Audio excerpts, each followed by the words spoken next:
Enfin, et tous ces gens, c'est ceux-là qui nous cartonnent le plus. Mais je déteste Hitler. Pourquoi je déteste? Parce que j'aime pas les gens qui n'ont pas fini le boulot. C'était une maman, et une grand-mère et une femme passionnée. Seulement un monstre est capable de s'en prendre à une autre personne comme si elle n'était pas humaine, comme si c'était un animal, et la détruire physiquement. Il y a un vrai problème d'antisémitisme en France qui n'est pas traité. Les juifs, faut-il tous les tuer? La réponse est positive, oui. Cette association de terroristes, le BNVCA, l'ECRA et la CRIF, ce sont des terroristes. Il est toujours en train de chialer sur les actes antisémites. Tous les actes antisémites, c'est toujours des faux actes antisémites. La classe politique condamne d'une seule voix le meurtre de Mireille Knoll. Cette octogénaire retrouvée morte à son domicile parisien vendredi, lardée de coups de couteau et brûlée dans le 11e arrondissement. Troublante affaire judiciaire. Le 4 avril dernier, à Paris, Sarah Halimi, une Française de confession juive, a été rouée de coups puis tuée par son voisin. À la barre, Jonathan raconte l'agression du 1er décembre 2014. Des hommes cagoulés débarquent et lui annoncent « On n'est pas là pour rien. On sait que les juifs ont de l'argent et que vous ne le mettez pas à la banque. » La parole antisémite s'est libérée et puis il n'y a pas de volonté de qui que ce soit de faire quelque chose.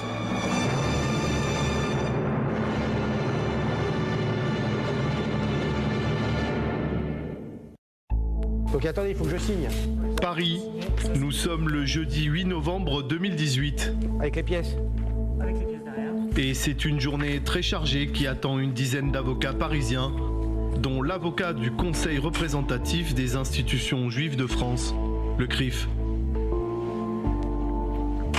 C'est une audience importante dans la mesure où le procureur de la République de Paris a pris et a fait un acte fort en prenant ses responsabilités, en demandant à ce que un site internet finalement soit rayé de la carte, puisque ce site provoque la haine raciale, la haine antisémite, et on n'a jamais vu depuis pas mal d'années une telle exacerbation de haine à travers ce site. Ce site internet, c'est le mal nommé démocratie participative, un fourre-tout de la plèbe nationaliste. Les propos tenus y sont d'une violence sans précédent, xénophobes, antisémites, homophobes. Des personnalités affublées d'une étoile jaune y sont traitées de gros porcs juifs pédophiles, de youpins, de youtres, de judéo-sodomites.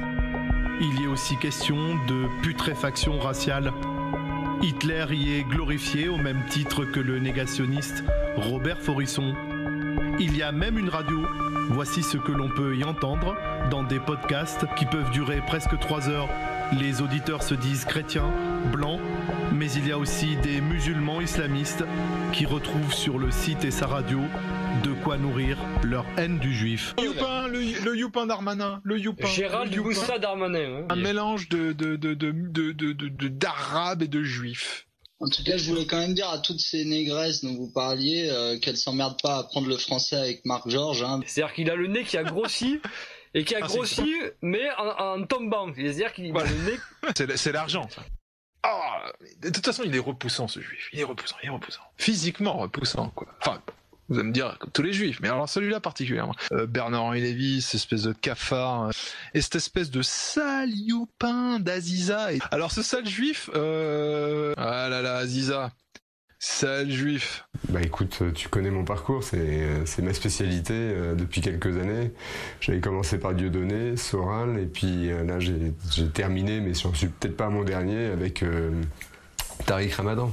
Enfin, il a fait, parce qu'il s'agit d'un type qui s'appelle Boris Leger, d'après ce que je sais.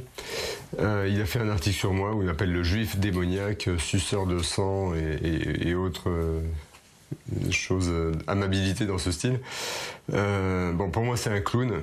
Mais bon, si je l'attrape, enfin si, il passera un mauvais quart d'heure quand même. Des comme lui, il y en a un paquet. Bon, lui, il est au Japon, il l'ouvre, mais il y en a beaucoup. Moi, je reçois des centaines de messages chaque jour, ou des menaces de mort, ou des propos antisémites. Donc, On va dire que je suis un petit peu blindé là-dessus, que ça me fait vraiment rien du tout.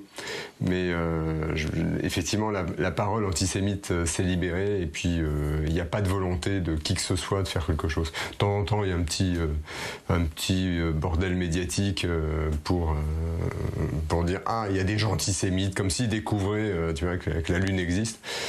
Mais en fait, non. L'antisémitisme est permanent. 20 jours plus tard, la justice française rend son verdict. Elle impose le blocage du site xénophobe à plusieurs opérateurs internet français. Le site n'est pas fermé, juste interdit en France. Il reste accessible depuis d'autres pays et en France avec l'utilisation d'un VPN. Après un âpre combat, l'avocat du CRIF va s'expliquer sans filtre devant notre caméra. L'antisémitisme est hélas un cancer très ancien. D'ailleurs, le secrétaire général actuel de l'ONU, Guterres, explique bien que l'antisémitisme est la première haine de l'autre et la plus ancienne haine de l'autre. L'antisémitisme prend des variantes différentes, prend des aspects différents, peut prendre des visages différents.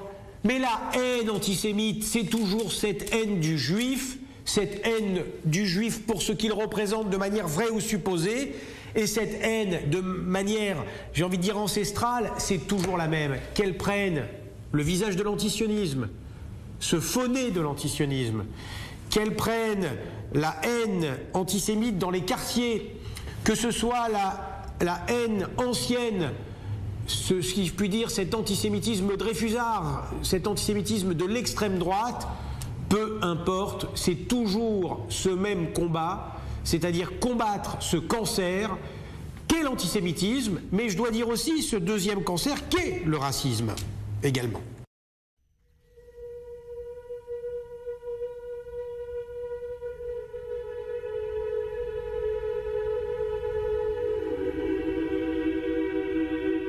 La bête immonde est de retour.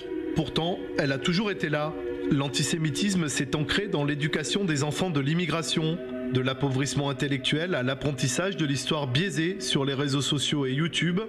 Plus aucun professeur, plus aucun éducateur ne peut aujourd'hui s'opposer aux dires des antisémites que sont Dieudonné et Soral, sous peine de connaître un déchaînement de violences verbales et parfois physiques. Une résurgence dangereuse, tant elle est depuis peu appuyée par des intellectuels de l'extrême droite, à l'image de Hervé Ryssen, qui fera la couverture de Paris Match et son gossera sur VK, le Facebook russe. Repli idéal des nationalistes, des gauchistes et des islamistes. Jamais censuré, V-Contact est aujourd'hui le dernier champ de bataille des antisémites. Après avoir conquis Facebook, YouTube et Twitter, jamais stoppés, jamais bloqués, seuls ceux qui les dénoncent voient leur compte suspendu. La guerre de l'information a été gagnée par la bête immonde, et si une certaine réponse est venue, elle a été tardive, car trop souvent, et depuis 2012, la haine sur les réseaux sociaux a été ignorée, délaissée. La bête immonde a phagocyté les esprits les plus jeunes, et surtout les plus faibles. Tout au long de notre enquête, nous avons identifié ces deux responsables, l'éducation nationale et les réseaux sociaux. Mélange explosif tant soit-il, plus rien ne peut y faire face, aucune campagne, aucune sensibilisation. Les esprits sont déjà forgés. Comme jadis, le juif est le coupable de tous les maux. Comme jadis, le juif est à abattre, et peut-être que tout ira mieux. Dans les 9 premiers mois de l'année 2018, il y a eu une augmentation de 69% des actes antisémites. Il y avait eu la nuit de cristal en novembre 1938. Depuis, il y a les réseaux de cristal, les réseaux de la haine, où s'abreuvent ces jeunes musulmans de la génération Mera, les gauchistes et les islamistes. La convergence des luttes est en marche, et il est déjà trop tard.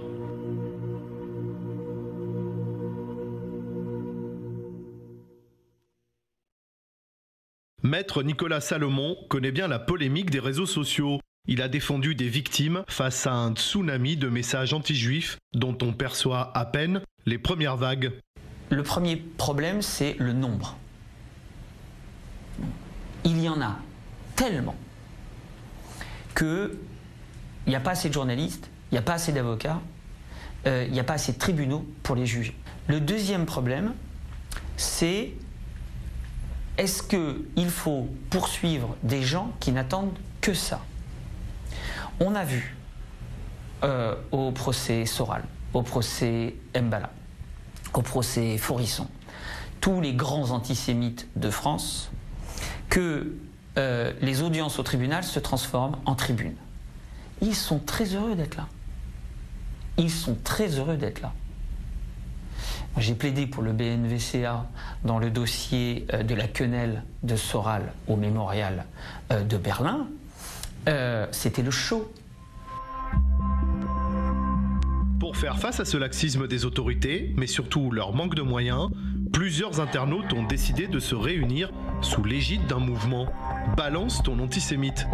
Après de longs mois de négociations, nous avons pu les rencontrer entre Paris et Bruxelles, un jeu de pistes qui nous conduira à prendre des précautions pour ne pas que soient révélés leurs visages et leurs identités. Je pense que les grandes associations, que ce soit les associations ou les pouvoirs en place, ne se sont jamais penchés réellement sur Internet. Car s'ils l'avaient fait, ils auraient pu constater cette haine qui court de plus en plus. Il faut savoir que nous sommes sur Internet depuis à peu près 6 ans. Les incitations à la haine, les commentaires comme on veut tuer du juif, comme il faut nous mettre au four. Ça, on sait bien que le four est notre place. Nous sommes des civils, nous sommes des citoyens qui n'acceptent pas d'avoir en face de nous des anti-juifs, des antisémites, des antisionistes qui bavent sur nous, qui bavent sur les juifs. Et on en a ras-le-bol. Et ce ras-le-bol a fait que nous avons formé cette entité, cette petite entité, qui est là pour les traquer. On n'a pas de moyens, on n'a aucun moyen, on a juste notre volonté de vouloir les arrêter. Nous sommes des bénévoles, on fait ça pour... Comme il y a eu des actes de résistance pendant la guerre, nous on fait un peu pareil, on a les mêmes motivations, on n'est pas forcément juif, il y en a qui ne le sont pas d'ailleurs. Pendant l'interview, l'un des fondateurs de Balance ton antisémite va nous faire une révélation hallucinante. Les membres de l'extrême droite s'acoquinent avec les islamistes pour ficher des profils juifs et faire du renseignement sur des cibles potentielles. Ce sont des extrémistes d'extrême droite, mais sont associés aussi à des extrémistes islamistes et ont décidé de ficher les gens, de ficher les juifs et de créer une base de données en mettant toutes leurs informations personnelles, les photos de famille, les numéros de téléphone, et tout ça, ils se le distribuent entre eux. Ça commence pas à sentir mauvais. Ça fait déjà longtemps que ça se sent très mauvais. En France, on ne veut pas, on veut cacher les choses. On ne veut pas déchaîner les passions. Je ne rentrerai pas dans les considérations des hommes politiques qui ne veulent pas se mettre à dos une grosse partie de leur électorat. Le problème, il est lié à ce refus de poser les vrais mots sur les actions et sur des actions antisémites. En France, dès qu'il y a une action violente, on entend d'abord le mot déséquilibré. On ne peut pas nier que dans certains cas, les auteurs de ces actes sont des déséquilibrés, qui ont des problèmes psychologiques, psychiatriques, qui peuvent être malades psychiatriquement, mais ça n'enlève rien au caractère antisémite de leur action. Très menacée, Enda Ayari, l'une des nombreuses victimes de Tariq Ramadan, explique son passé islamiste et antisémite, sans langue de bois. C'est simple, moi-même, étant une ancienne grande antisémite, puisque j'étais salafiste, et ensuite, en sortant du salafisme, j'ai baigné dans le complotisme.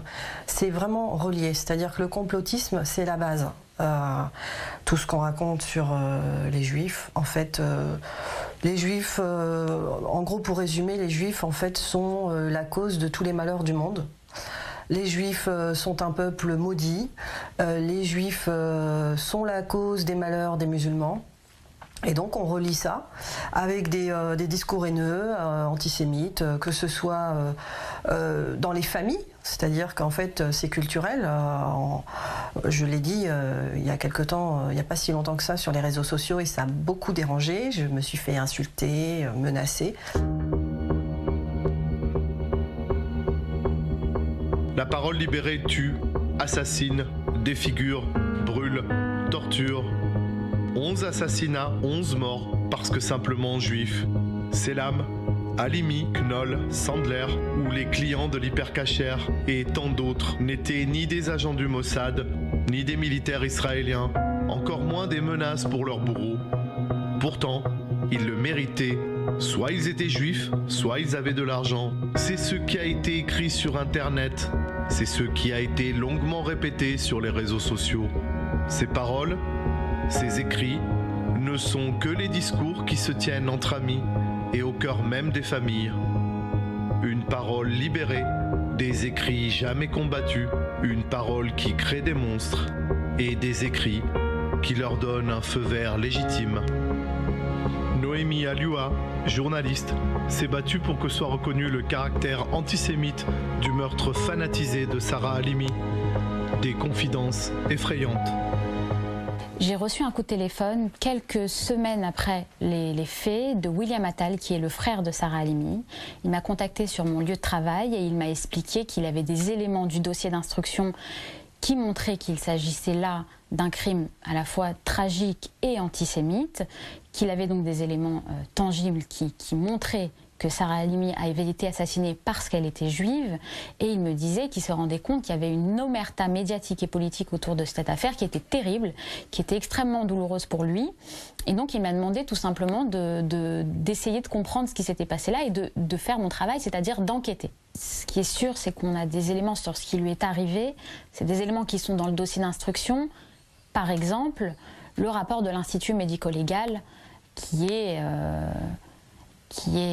terrible, qui montre la souffrance qu'elle a vécue et la barbarie des actes de Kobili Traoré, son assassin.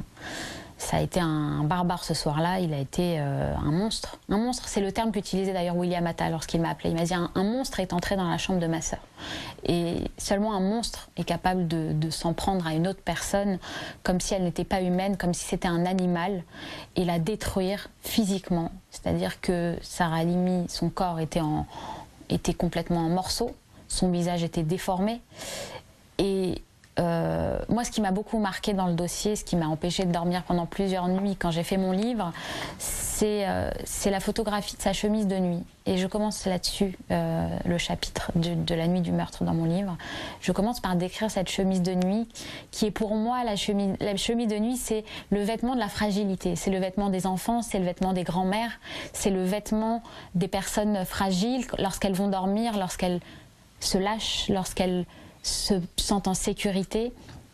Et cette chemise de nuit en coton, elle a été retrouvée martyrisée, pleine de sang. Et c'est vrai que cette photographie, pour moi, incarne la souffrance de Sarah Halimi. Daniel Knoll nous parle de sa maman, Mireille, sauvagement assassinée de 11 coups de couteau au cri de Allahu Akbar.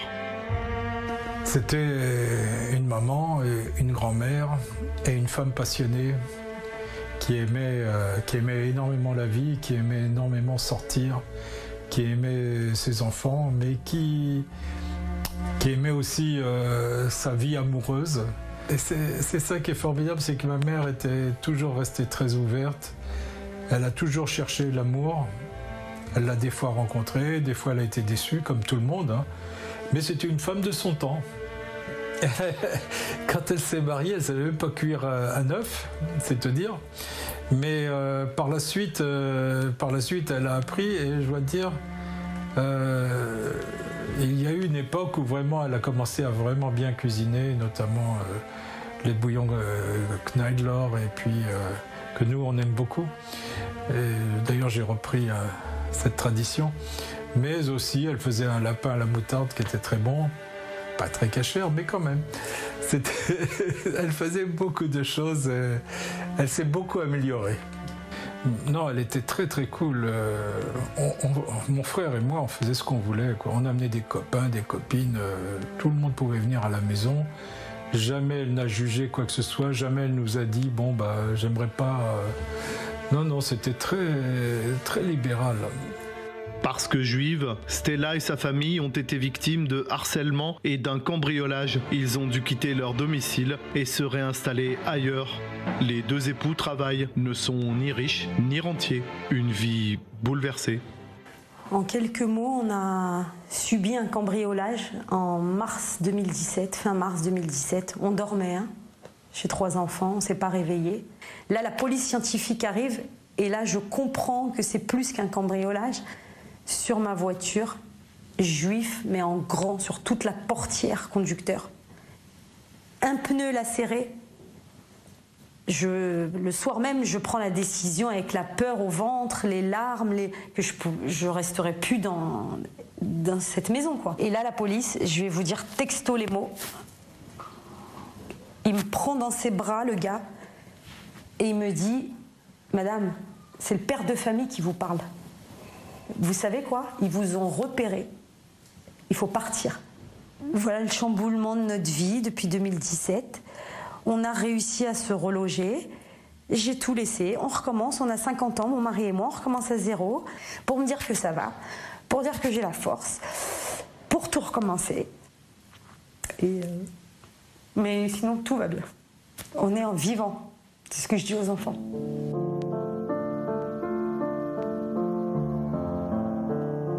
Des initiatives face à cet antisémitisme, il y en a. Et c'est normalement loin des caméras que Éric Gozlan et l'imam Hassan Chalgoumi organisent régulièrement des déjeuners avec des jeunes Français musulmans pour sensibiliser, échanger, discuter.